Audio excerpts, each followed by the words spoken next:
This is my 16th day walking.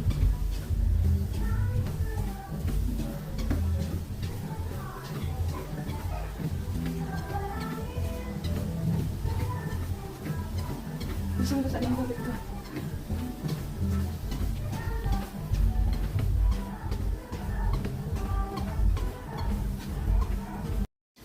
Parang hindi ko aabutin ang 10k steps.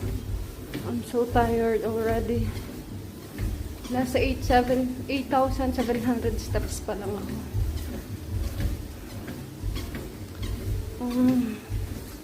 Nanghihina na ako.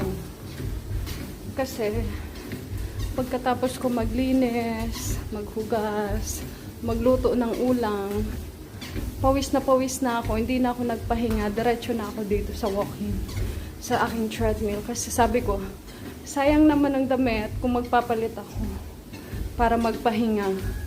Tapos pag nag-walking, mababasa na naman ang damit.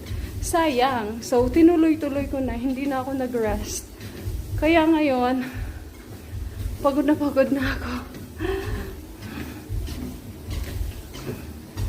Sana makaya ko pa. Maabot ko pa ang 10,000 steps.